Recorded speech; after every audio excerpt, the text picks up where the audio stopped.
basically addict them to their platforms. This is very clear in the research, and it's been recently noted by the U.S. Surgeon General, the harm that social media is causing for our children, particularly children under the age of 13.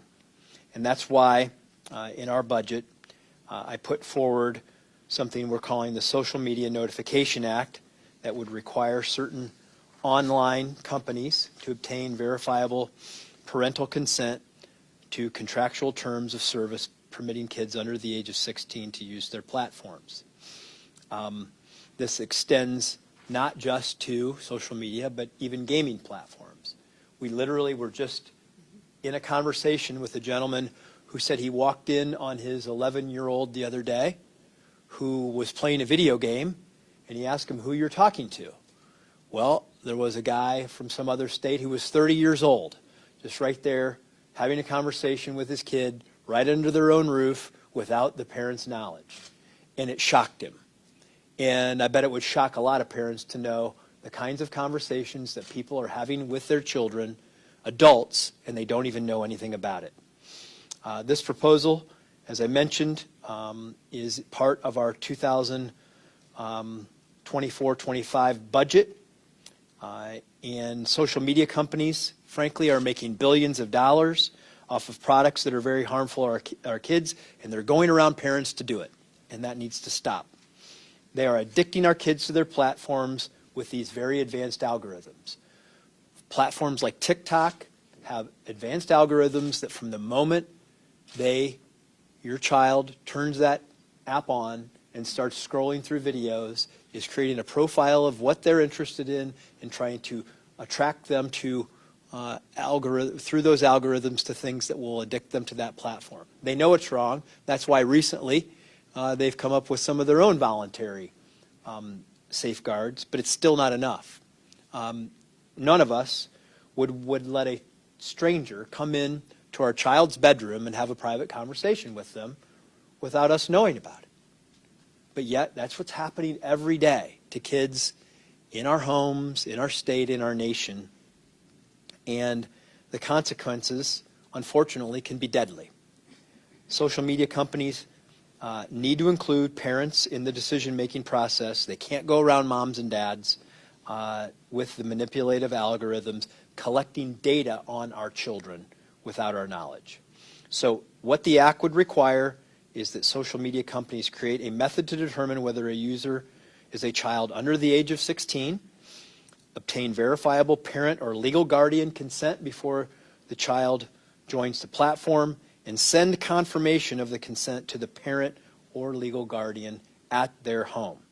If this user indicates that they are under the age of 16 via this blast page, the following methods can be used for verification: sign a digital form to consent to the terms of service, use a credit card, debit card, or other online payment system, call a toll-free number, connect to a trained personnel via video conference, or check a form on a government-issued identification.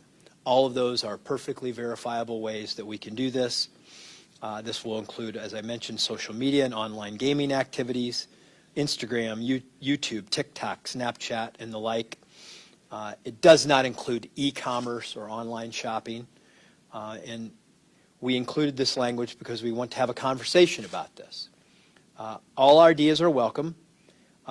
It's a problem that we need to look at, and we need to look forward, and we look forward to working with solutions with the General Assembly and the public in general, and moms and dads and law enforcement to help us come up with the right answer to these questions. What we've offered in the budget process is just a start. I'm counting on the debate that will go in, that will be involved in the General Assembly. Representative Pavliga is going to be leading a lot of this, and I remember when we had our first conversation, I found out she cared about kids and that she wanted to talk about children's mental health. And I said, let's get her in the office and let's start having this conversation, because we need a champion in the General Assembly who's going to help us lead this. And she stepped up and is willing to do this. I think some of the additional things that we can talk about are strengthening the verification process.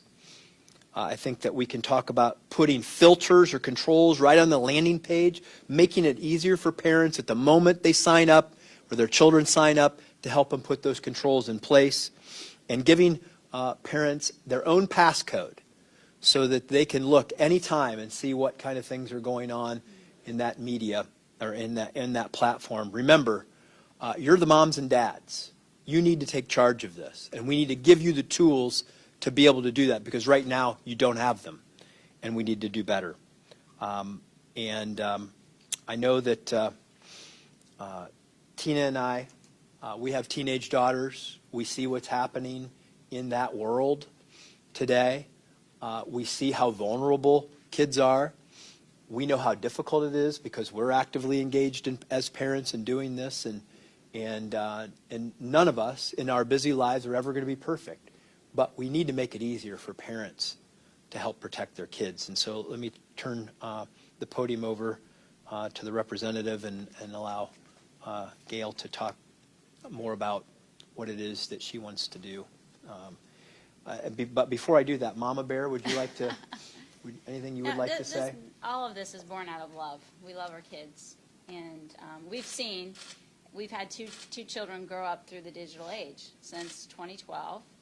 To now, we've seen a rise in suicides, a rise in mental health issues with our kids.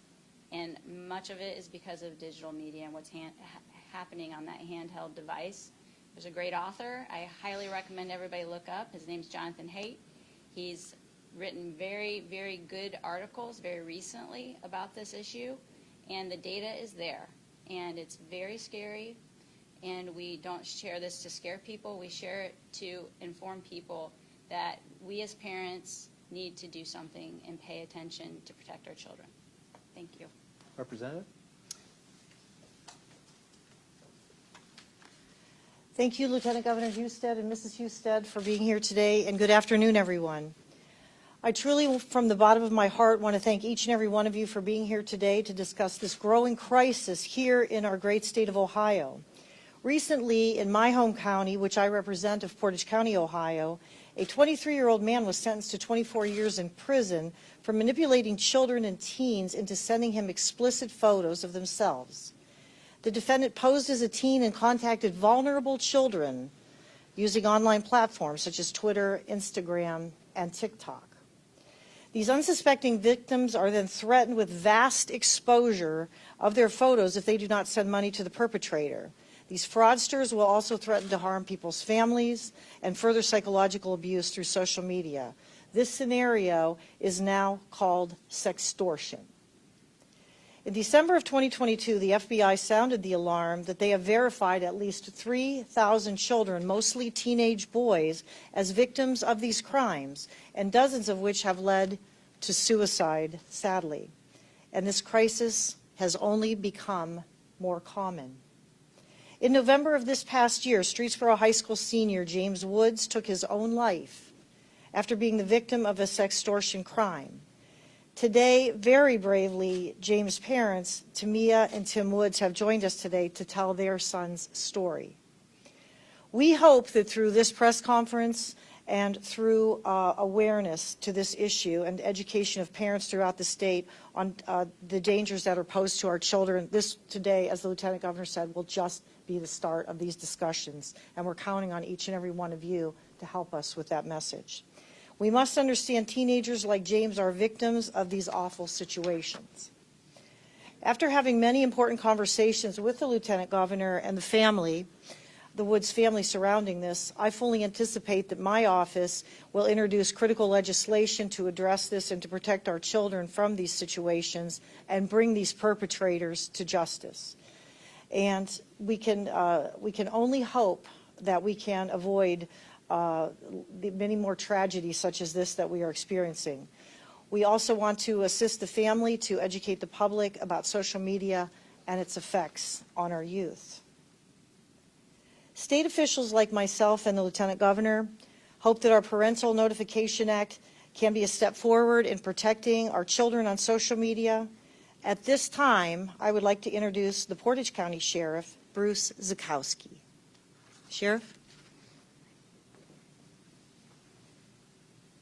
Thank you, Representative Pavlika.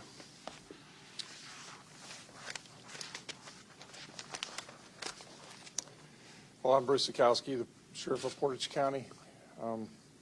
Unfortunately, sextortion, which the definition is extorting money from someone by threatening to reveal evidence of their sexual activity, is real. 4 months ago, even in law enforcement with over 32 years, it's the first time I've ever heard of it.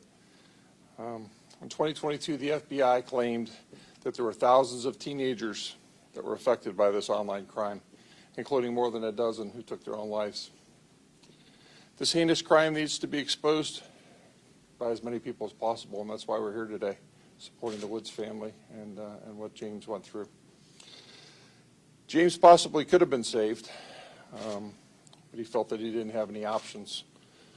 We need to do our part to help the Woods family with their quest to honor their son and to educate everybody about sextortion, which is very real. Unfortunately, this was a picture I got this morning offline, and it was not very good, so it's very grainy, and I apologize, but this is one of the monsters that law enforcement believes is directly involved with what's happening with sextortion here in Northeast Ohio. With 32 years of law enforcement, I've always said, you know, this goes right along with it. If you see something that you know isn't right, say something, tell somebody, and hopefully we can make sure that no other lives are lost in such a terrible, tragic way. Thank you. And Tim.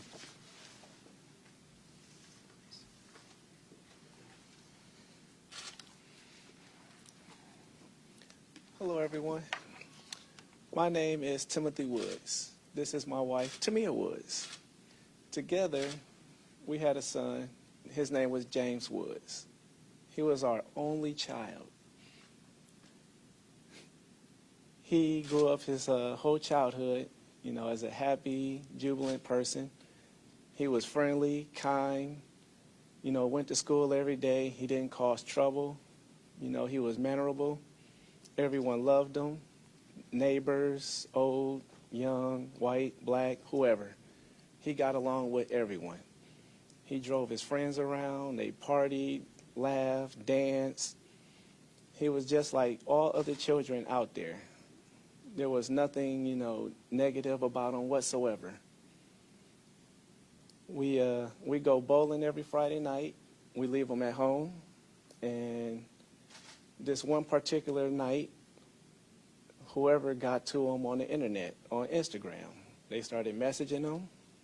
He responded to the messages. Next thing you know, he's engulfed in whatever it was that was going on between him and a person he thought was someone that liked him. Turns out, the person on the other end wanted money from him. He went into panic mode. We knew nothing about what was going on. We get home, he's talking to us like normal.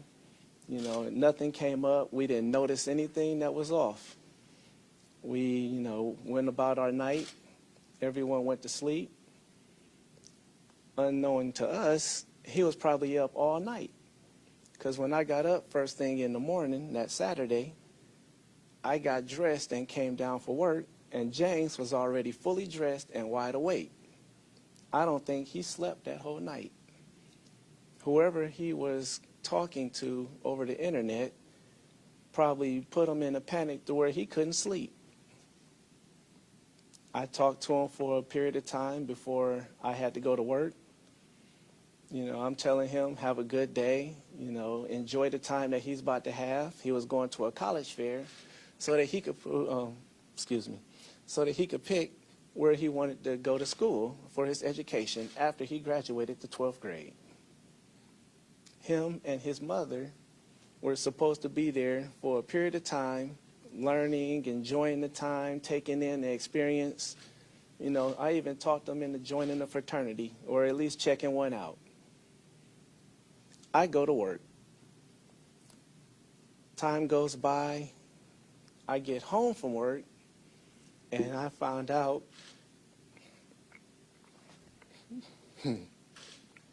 I found out that that day, November 19th, turned out to be the worst day of my life. I had to grab my phone and call my wife and let her know what I had found when I got home. It was one of the hardest things that I have ever done. After I called her, I dialed 911 and let them know of what was going on also. They immediately responded, and from that day on, my life has been going downhill. My wife and I are now left with a big void that can never be filled. We lost our only child to a predator who only wanted money. That's all they wanted was money, nothing else. They didn't care who they hurt or how that person got hurt.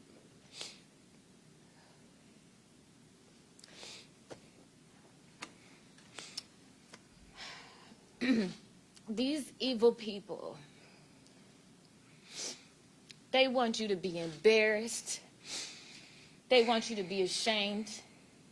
And they want us to hide and not tell the story of our children and how they victimize our children every day. We lost our everything. We have no reason to stand here because our son is gone, or so they thought. We're going to keep fighting. James had cousins, he had friends, family, teammates, and others who he competed against, running in cross country and track. James excelled in being a hurdler. We are now his hurdlers. Us in the Do It For James Foundation, we stand here today. We are going to continue to fight. We're going to continue to make our parents aware and the children aware. We are talking directly to the children. We want them to know what they try to do, and they try to victimize themselves, and they don't have to be ashamed. They can speak up. It is fine. Let's make each other aware of this nonsense that they're using to attack our children. Parents, you guys get the privilege to know what sextortion was. We unfortunately had to find out after our son's death. Please don't question why they have done something so stupid. We all have.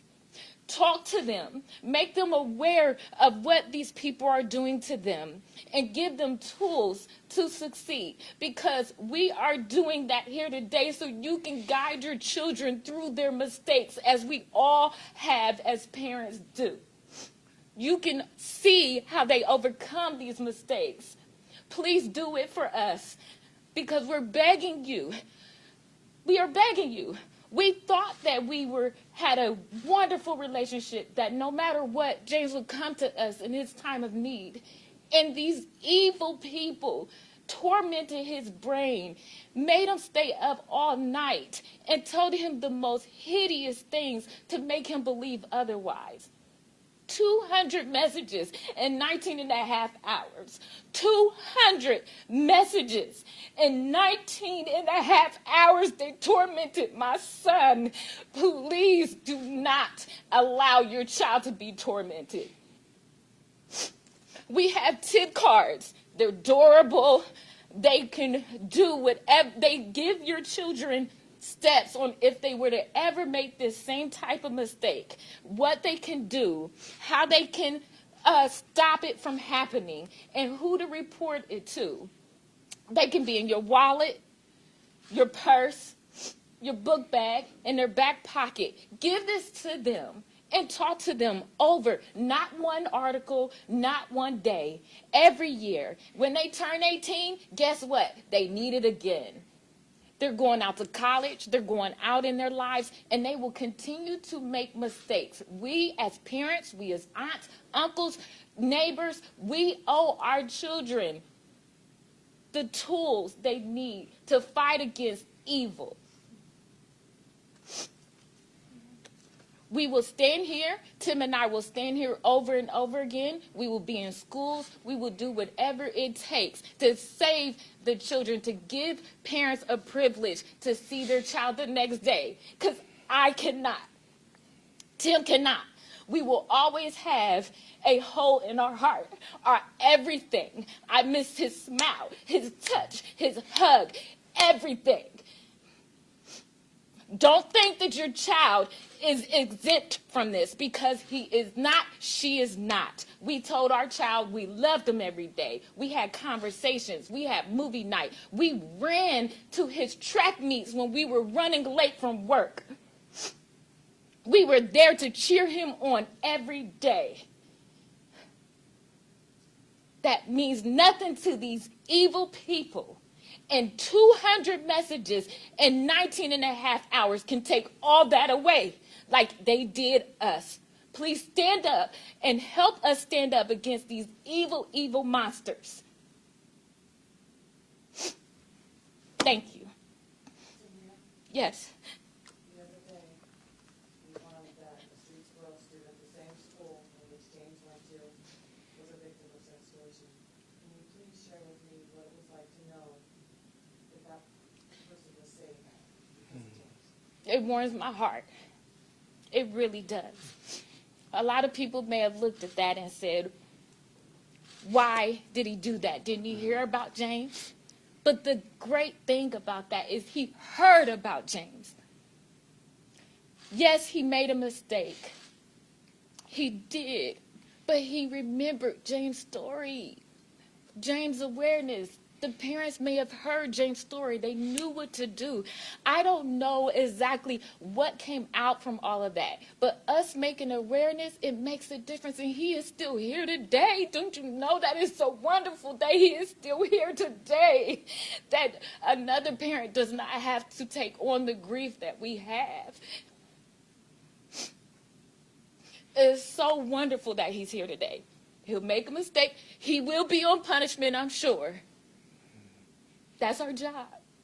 We correct him and we move forward. And he learns from his mistake. Mm-hmm. Thank you. Stay right up here. I'm sure there's going to be some questions for you. Thank you for sharing your story. I wish every parent could hear your story. So thank you for being here to share the story of James and to understand that it can happen to any of us.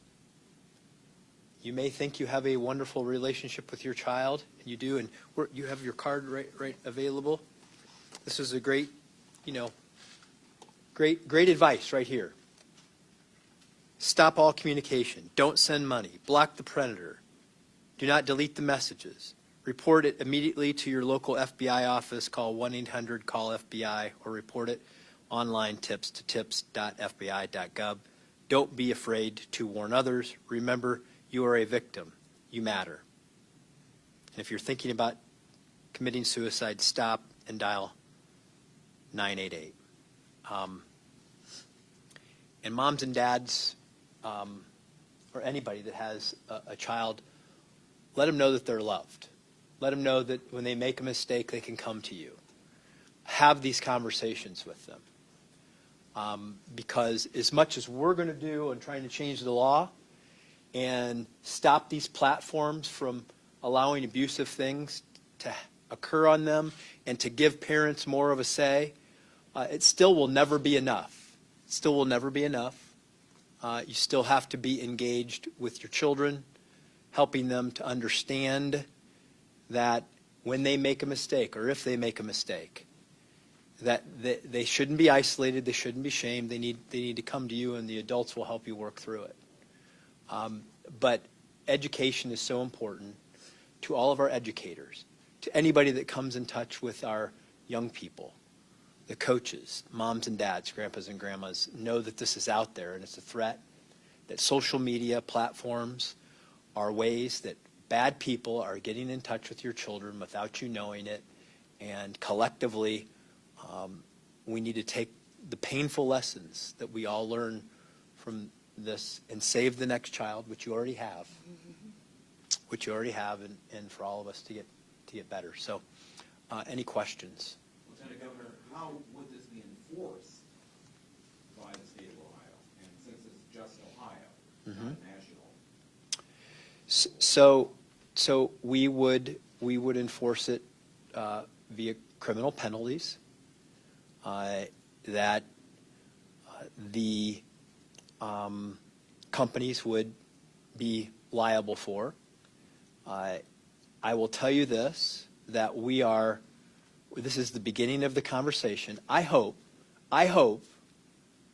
that the social media companies will come forward and work with us on this so that we can make sure that it is seamless and burdenless for everybody. We don't want it to be burdensome on the platforms or the gaming platforms, but we also want it to be burdensome on the parents and the children so that they understand how they can make sure that they're keeping their children away from it if they want them to be away from it, monitoring it if they want to be monitoring it, setting filters on it, and blocking things if that's what they want to do.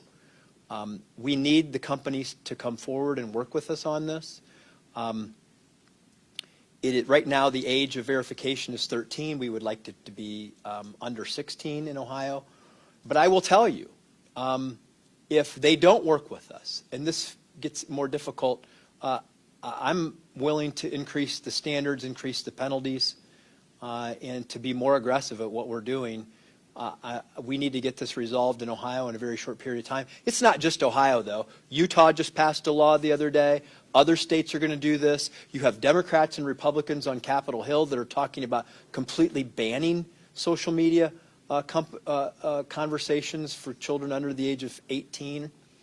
So this is a national epidemic of which there is the growing consensus among the medical community, the mental health community, and among lawmakers of both parties. And I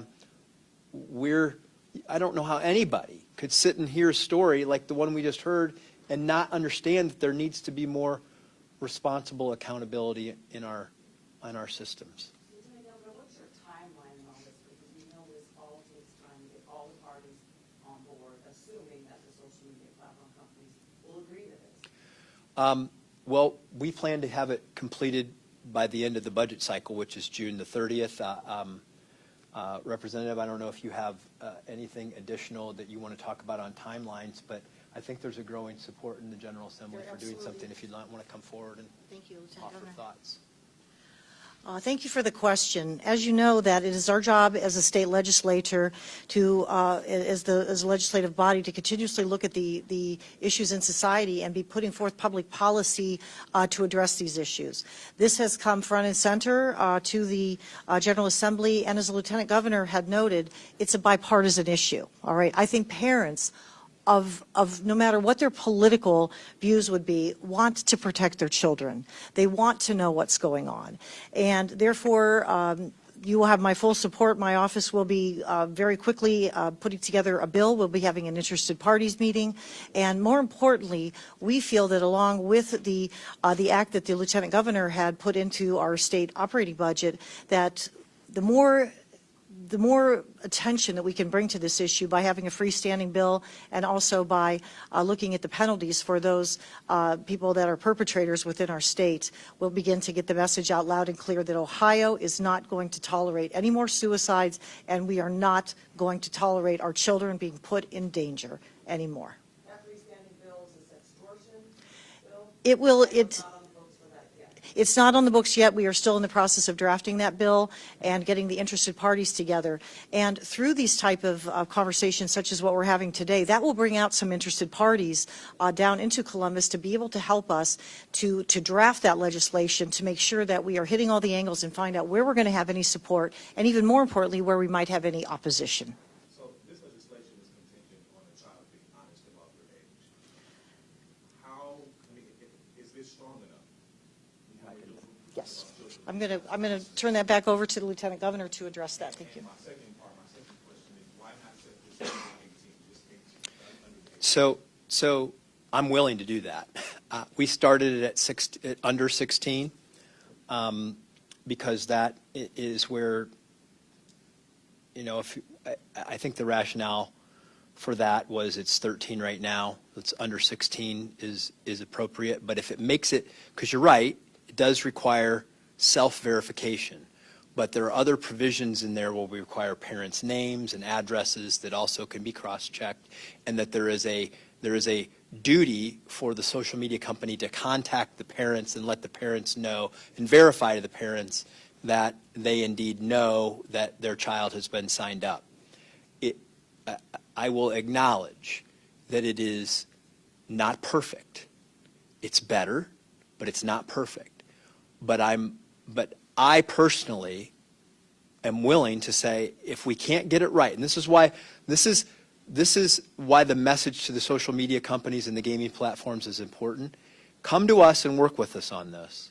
Or if you won't, then we will be even more stringent in what we're talking about here, and we could at that point do something similar to what we do with verification for voting or other things. We require a lot more. We don't want to make it burdensome. Understand, we don't want to make it burdensome.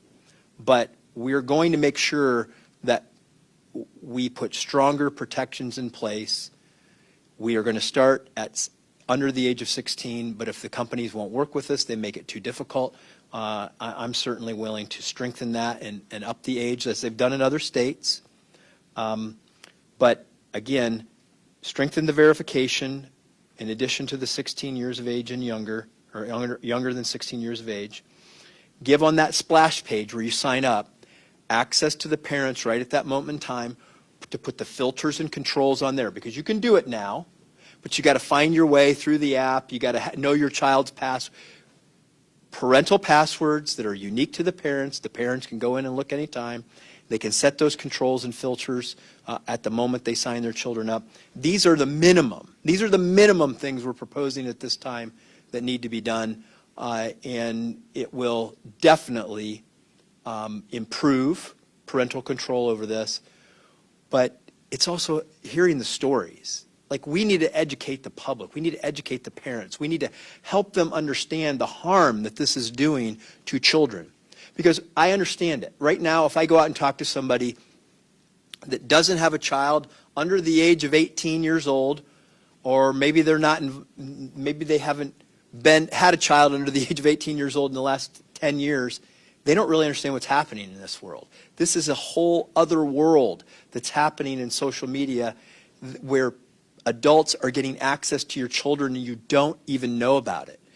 Other kids in the school may be bullying them. You wonder why your child's in a bad mood. They won't say anything you don't know. I bet you more than not, it's because of something that happened to them on a social media platform. And if you really engage with those kids, we talk to kids of this age. Some of them say, gee, I wish I didn't even have Instagram or Snapchat. But I don't have any other way to keep in touch with what's going on with the kids my age. And so we have to prepare these kids for this. We need to set limits and set controls. Sheriff, can you explain the process of finding that suspect that you just mentioned, how likely it is to prosecute that person, and in other cases, how likely it is to find these suspects that are behind these phones? Do you mind stepping up to the... Sure. Unfortunately, like the Lieutenant Governor said, this is the infancy stage of what we're dealing with here. Like I said, a little over 4 months ago, I'd never even heard of sextortion. First of all, we need to get this out to the communities. We need to make it public awareness. We need the legislators to pass the bills and turn them into laws so we can enforce them. It is hard, I'm not going to lie. A lot of this stuff happens in foreign countries, and it is hard. But if we can get some of these media platforms to open up, because it's very hard, I'll be honest, it's very hard to get some of the stuff that most people would think missing, exploited children, things of that nature would be something that they would easily want to give up, and they don't.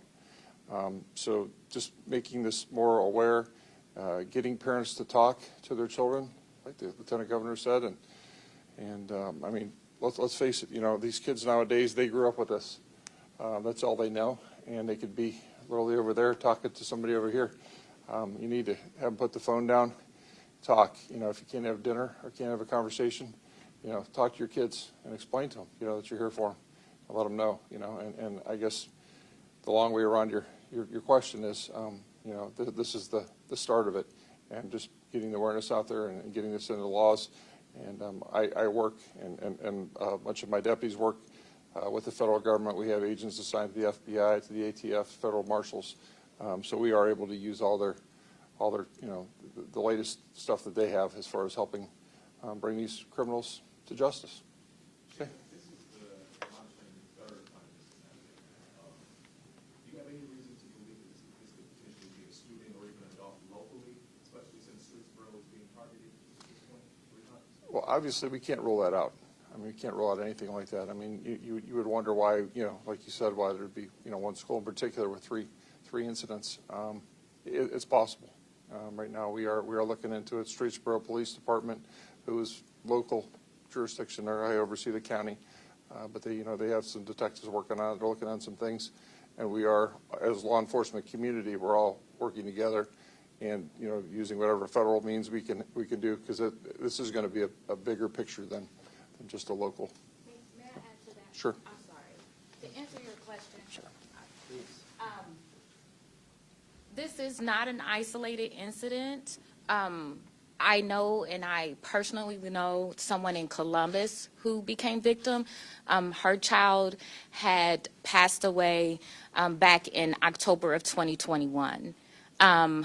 One of the best things that Lieutenant Governor is coming up with is the social media provision.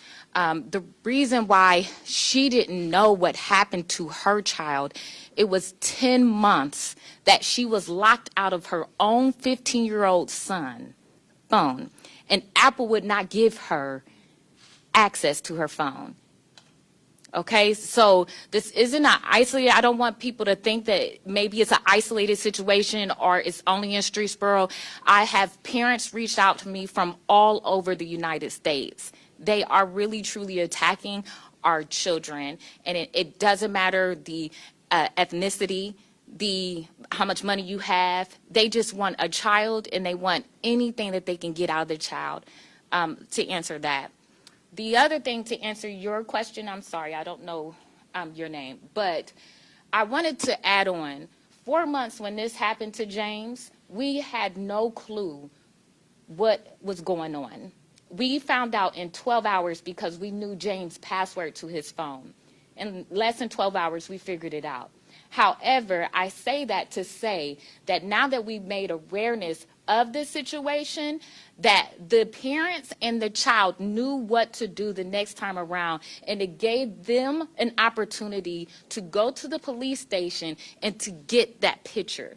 Okay? So awareness is everything, especially to us, because we didn't know anything about it for 3.5 months ago. James passed away. But then now today, we're making awareness. Everyone in here is helping that happen, and we at least got a picture.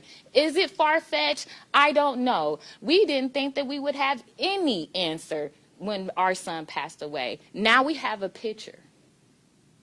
Can you talk about just how proud your son would be to see you continuing pushing forward, saving other children? Yeah, I think he liked us. So so I think that he's very proud of this. He's a helper. So I say this over and over. When we found out what happened to James after James passed, there's certain messages that he was actually sending out telling his colleagues, don't do drugs, don't drink alcohol. If you need to get in college, I'll help you. He always helped someone. I really told him yesterday he is busy. So James is in us, and I think he's really, really happy of his father and I taking a stand to not let his death go in vain. But I know he would be really, really proud of what all we're doing to help another person.